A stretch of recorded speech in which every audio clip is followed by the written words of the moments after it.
Marami po tayong pinagdaanan, may mga pagod, may pressured, may deadlines na mini-meet, may mga hindi na-meet na deadline, may mga disappointment tayo siguro this week, mga bagay na hindi naging ayon sa plano natin. Siguro, minsan tatanong nyo rin, Lord, tama ba to? Worth it ba to? Kasi pagod na ako.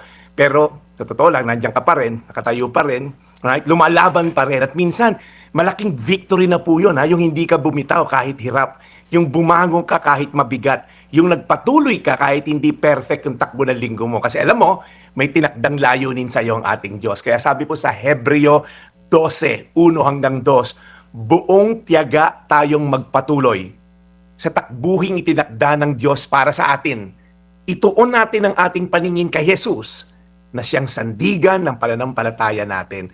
Sabi po rito, may tinakda daw pong karera sa atin ang ating Diyos. Ang buhay po ay hindi sprint, yung mabilisang takbo. It's a race na kailangan po talaga ng tiyaga, ng perseverance. Hindi laging mabilis, hindi laging madali, hindi laging exciting, pero may finish line. At may Diyos na kasama tayo dito sa takbuhin na to, sa karera na to na binigay sa atin. Tandaan po natin, yung pagtsatsaga po, yung perseverance, it's not pretending you are not tired. Hindi ako pagod. Hindi po. It's choosing to keep going and depending on God's strength. Minsan ang faithfulness po hindi naman masyadong madrama. Minsan simple lang, pumasok ka pa rin sa trabaho kahit pagod ka. Nagdasal ka pa rin kahit walang tugon yung dasal mo. Nagpatawad ka kahit alam mong ikaw yung nababalagoong.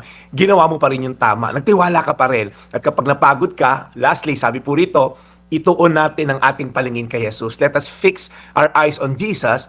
He is the author and perfecter of our faith. Kaya again, mga kabrad, right? Dinala tayo sa posisyon na to ng Diyos sa karera na to dahil alam niya kaya natin tapusin. Siya mismo hindi sumuko sa krus nang sinabi niya, it is finished. Kaya kung pagod ka ngayon, ibig sabihin, hindi ka mahina. Ibig sabihin, tao ka at may Diyos kang sasandalan. So huwag kang bibitaw, huwag kang susuko. Huwag mo isipin na sayang yung paghihirap mo. Tanungin mo yung sarili mo ngayon, Amen. ano ang pinakamabigat na pinagdadaanan ko this week?